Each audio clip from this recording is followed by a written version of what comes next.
mga kwento ng pag-ibig, kwento ng buhay, at kwento ng pag-asa, hatid sa inyo ng Moment of Romance.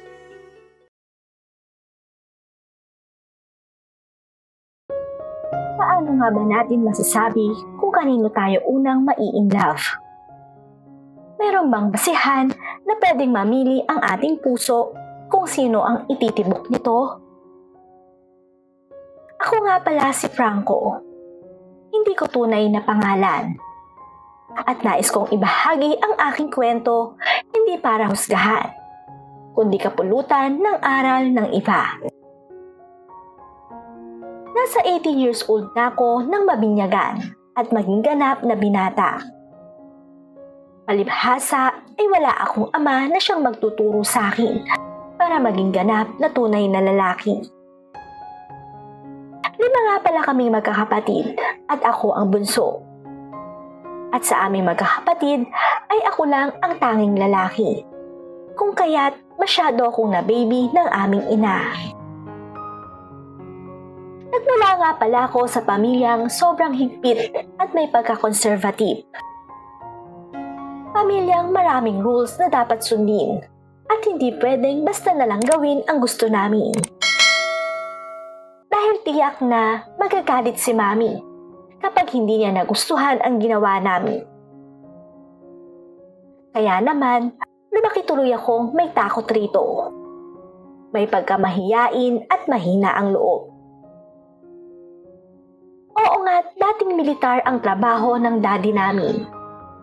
Pero simula nang mamatay ito, ay para bang naimpluwensyahan niya si Mami na magpatuloy ng kanyang nakaugalian. Kaya tuloy, naging mahigpit din sa amin ito, na kung minsan ay wala na rin sa lugar.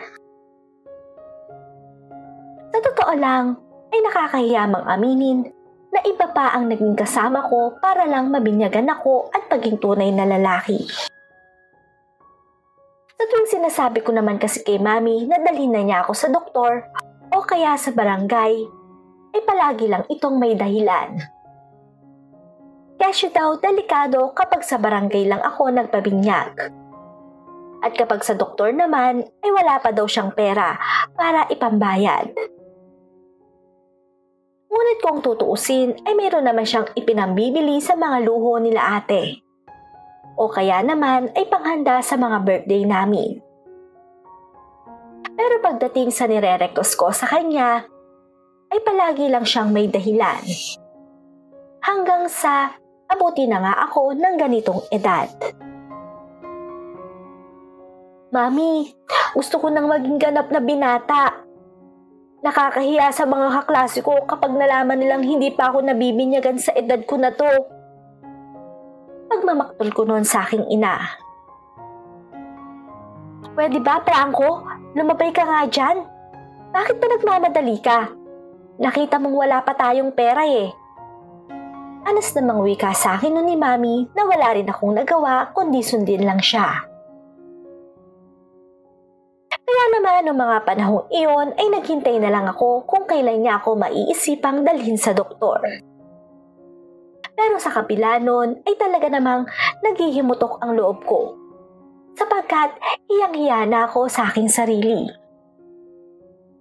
Sa katunayan ay hindi nga ako nagsi-CR sa school namin nang may mga kasabay. Dahil natatakot akong may mapansin silang kakaiba sa akin. Wala din naman akong ibang mapagsabihan noon dahil alam kong pagtatawanan lang nila ako. Kaya naman, nang magkaroon ako ng pagkakataon na magpabinyag mag-isa, ay ginawa ko na. Yun nga lang, ay nakapila pa lang ako nang sunduin na ako ni Mami doon upang pauwiin. Wala tuloy akong nagawa noon kundi sundin lang siya. Kahit pa nga inis na talaga ako rito. Para naman kasing wala itong pakialam sa nararamdaman ko.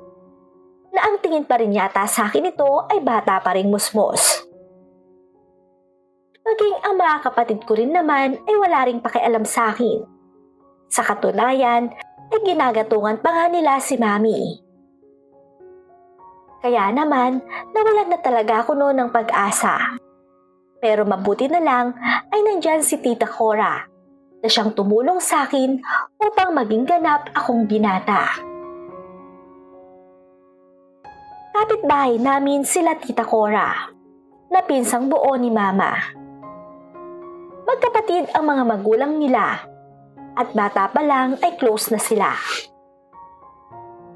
Pareho na rin silang byuda ni Mama. Pero mas bata ng 10 taon ang edad nito. May maliit pa rin siyang anak na nasa 5 taong gulang pa lang. At kung minsan ay kapag may pinupuntahan siya, ay sa amin niya iniiwan ang anak niya. Mayroon nga ring pagkakataon na sila ate o kaya ako ang nagbabantay kay Janjan sa bahay nila sa tuwing may inaasikaso ito. Ang iba kasi niyang mga anak ay nasa pamilya ng asawa niya. Dahil doon ito mga nagsisipag-aral. Kaya naman kapag nangangailangan ng tulong si Tia Cora, ay hindi kami nagdadalawang isip na hindi ito puntahan. Sapagkat parang pamilya na rin ang turing namin sa kanya.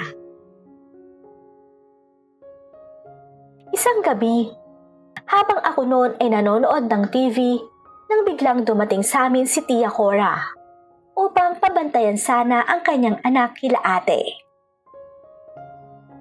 Ngunit itong mga oras na yon ay busy ang mga ito. Kung kaya't ako na lang ang nagpresentang magbantay kay Janjan. Nang ipagpaalam naman niya ako kay Mami ay pumayag ito.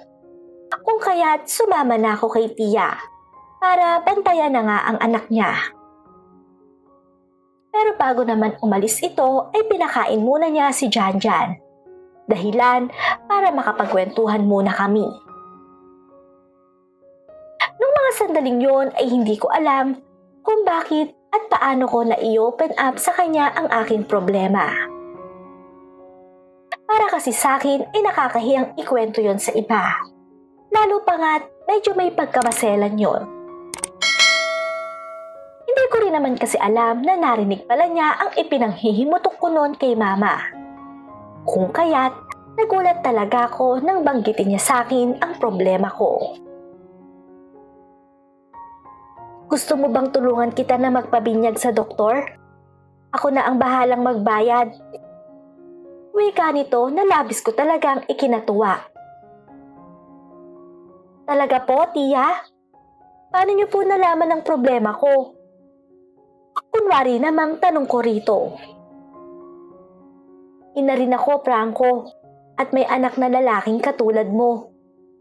Sa totoo lang, sa edad mong yan, dapat matagal ka nang pinabinyagan ng mami mo. Pero ewan ko nga ba dun kung bakit pinibaby ka pa rin niya? Anya pa sa akin ito. Hindi naman ako nakasagot sa tinuran niyang yon. Bagkos ay nakaramdam ako ng tuwa dahil sa wakas ay may taong nakakaintindi sa kalagayan ko. Talaga po, Tia Cora? Tutulungan niyo ko? Pero paano po? Kinakabahang tanong ko naman sa kanya. Basta, ako na ang bahala. Mabuti na lang at bakasyon ngayon. May time ka para magpahilom. Wika naman nito na sinundan pa ng plano niya. Kaya naman makalipas nga ang ilang araw, ay nagpaalam ako muli kay Mama na babantayan ko kako si Janjan. Pinayagan naman niya ako at hindi na nagtanong pa ng kung ano-ano. Pagdating ko sa bahay nila Tia Cora ay nakagayak na ito at saka inaya na ako para pumunta sa doktor. Mabuti na nga lang din ay wala nung ganong pasyente. Kung kaya't hindi ba masyadong nakakahiya na sa ganong edad ko pa lang ako nagpabinyag rito. Mabilis lang naman ang naging proseso. Pero ilang araw ko din daw iyon dapat gamutin. Labis naman ang pasasalamat ko kay Tia Cora. Dahil siya ang naging dahilan para matupad ang matagal ko nang inaasam.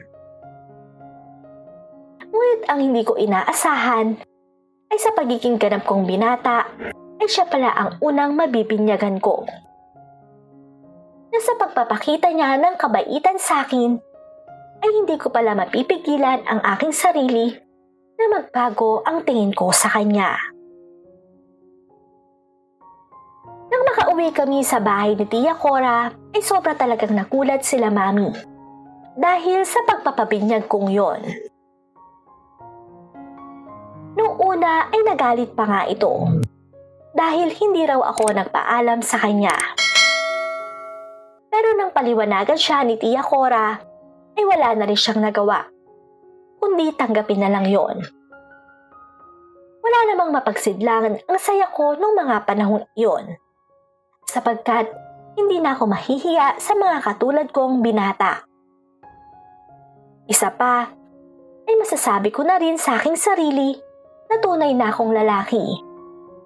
Dahil kahit papano ay nalagpasan ko na rin ang pangungot na kinakatakutan ko. Kaya naman bilang pasasalamat na rin kay Tia Cora, ay ako na ang nagpresenta para magbantay kay Janjan kapag umaalis siya. At sa puntong yon, ay masasabi kong masaya naman ako sa aking ginagawa. Sa katunayan, ay nalilibang akong kalaro si Janjan, lalo na sa tuwing nagkwekwento ito sa akin. Masayahin kasi ang bata at may pagkamadaldal, kung kaya't hindi ako naiinip na bantayan siya. Kaya naman, ayos lang sa akin kahit doon ako natutulog sa bahay nila Tia. Hanggang sa isang gabi, nang binabantayan ko si Janjan sa kanilang bahay, ay hindi ko na namalayan pang nakatulog na pala ako habang nanonood pa sa kanilang sala. Nailipat ko naman na noon si Janjan sa kanyang higaan. Pero dahil sa hindi pa ako inaantok nung mga oras na yon, ay napagpasyahan kong manood muna ng TV. Buong akala ko nga rin noon na hindi uuwi si Tia Cora, dahil pangkaraniwan ay kinaumagahan na siyang dumarating. Kaya naman, nagulat na lang talaga ako nang maramdaman kong may tumatapik sa akin. Nang makita ko si Tia ay napansin kong sa iba siya nakatingin. At nang tingnan ko ang aking sarili, ay nakalimutan kong naka-boxer shorts nga lang pala ako noon. Simula kasi nang mabinyagan ako ay para bang nasanay na ako na iyon lang ang suot kapag natutulog. Yun nga lang, nung mga sandaling iyon ay nakalimutan kong nasa bahay pala ako nila Tia. O Franco, bakit dyan ka natutulog? Hindi ka pa komportable sa kwarto ni Janjan? Tanong sa akin ito nang maabutan niya akong nakahiga sa sofa nila. Hindi naman po, Tia. Nanood po kasi ako kanina. Kaso hindi ko na po namalayan na nakatulog na pala ako. Tugon ko naman sa kanya. Ganun ba? O siya, lumipat ka na doon para mas komportable ka. Utos naman sa akin ito, na kaagad ko ring sinunod. Nang makatalikod naman na ako rito, ay nakita kong napapangiti pa si Tia. Hindi ko naman alam kung dahil ba yon sa nakita niyang itsura ko kanina. O baka naman may naiisip lang siyang nakakatawa. Gayunpaman, hindi ko na lang din iyon pinansin pa dahil sa sobrang antok ko na rin. Ngunit pagising ko kinabukasan ay doon ko na napagtanto na binata na nga talaga ako. Nang tumangon ako sa aking higaan, ay nakita kong nagluluto na si Tia Cora ng almusal sa kanilang kusina. Nakasuot pa ito ng pantulog na may kanipisan ang tela. Kung kaya't bakat na bakat rito ang kanyang katawan. Nakatalikod siya, pero kitang-kita ang kaseksihan niya. At nang siya ay humarap sa akin, ay halos mapatitig talaga ako dahil sa ganda ng view na nakita ko. Walang panloob na damit noon si Tia, kung kaya't aninag ang pinakatatago niya. At sa unang pagkakataon ay nun lang talaga ako nakakita ng ganong view dahil may pagka-conservative nga ang mga tao sa bahay namin. Sa edad ko rin kasing yon ay never pa talaga akong nagka-girlfriend, lalo na ang makakita ng aktwal na ganon. Kaya naman may kung anong init ako nung naramdaman na hindi ko rin noon maipaliwanag. Simula naman nang mangyari yon ay hindi na rin naalis pa sa isip ko ang eksenang yon ni Tia. Sa katunayan ay halos gabi-gabi ay naiisip ko na siya hanggang sa napagpapantasyahan na rin. Dumating na nga rin ako sa puntong napapanaginipan ko na ito habang naglalaro raw kami ng apoy. Kaya naman, sobra talaga akong napaliw noon kay Tia na hindi ko naman ipinahahalata sa kanya. Mabilis na lumipas ang araw at patuloy lang ako sa pagpapantasya kay Tia Cora. Sa tuwing nasa bahay niya ako ay hindi ko talaga maiwasan na maakit dito, lalo na't kapag nakasuot lang ito ng pantulog. Noong panahon kasing bakasyon ay madalas na akong nakikitulog sa kanila. Hindi dahil sa pinabantayan ko lang si Janjan, kundi dahil na rin sa gusto ko palaging nasisilayan ang sexing katawan ni Tia. Hindi ko naman alam noon kung nahahalata na ba niya ako sa pagtitig sa kanya. Pero ang alam ko lang noon ay nag-iinit talaga ang buo kong katawan kapag naaaninag ko ang kabuuan nito. Kung minsan ay sinasadya ko pa nga talaga na may kukunin sa sala o kaya naman sa kusina para lang masilayan ito. At sa pangyayaring yon ay hindi ko naman inaakala na pinakikiramdaman na pala niya ang bawat kilos ko. Isang gabi ay buong akala ko talaga na magagalit si Tia nang aminin ko sa kanyang nagagandahan ako rito. Pero nagkamali ako. Dahil sa halip ay hinalikan pa nga niya ako sa aking pisngi at saka nagpasalamat. Marami rin siyang bagay na sinabi sa akin na talaga namang nagustuhan ko. At labis ang naging hiya ko noon nang sabihin niyang alam daw niya ang tumatakbo sa isip ko kapag nakikita ko siya. Wala naman daw mali doon dahil part iyon ng pagiging binata ko. Pero ang hindi raw tama ay yung sa kanya ko magkagusto.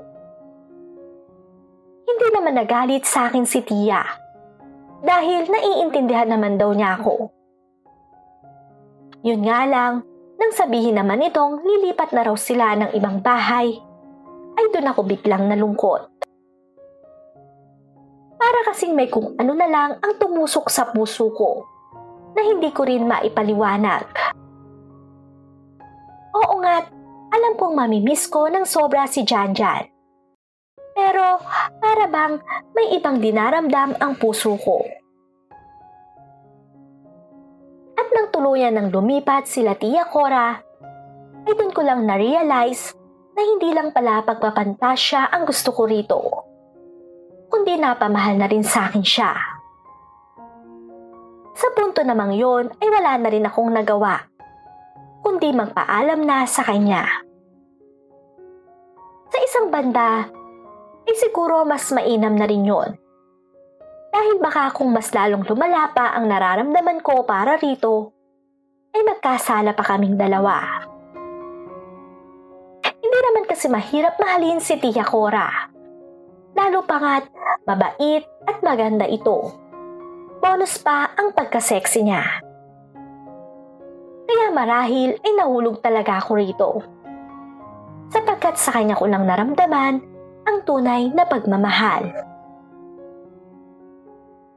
Simula naman noon ay itinuon ko na lang ang atensyon ko sa aking mga kaibigan. Sumubok rin ako nung manligaw para naman makalimutan ko si Tia Cora. Pero kahit anong gawin ko ay hindi pa rin maalis-alis ito sa isip ko na para bang nakapako na doon. Gayunpaman, sa kabila ng unang pagkasawi ko sa pag-ibig, ay pinilit ko pa rin namang ayusin ang buhay ko. At imbes na pagtuunan ang love life, ay nag-focus muna ako sa aking pag-aaral.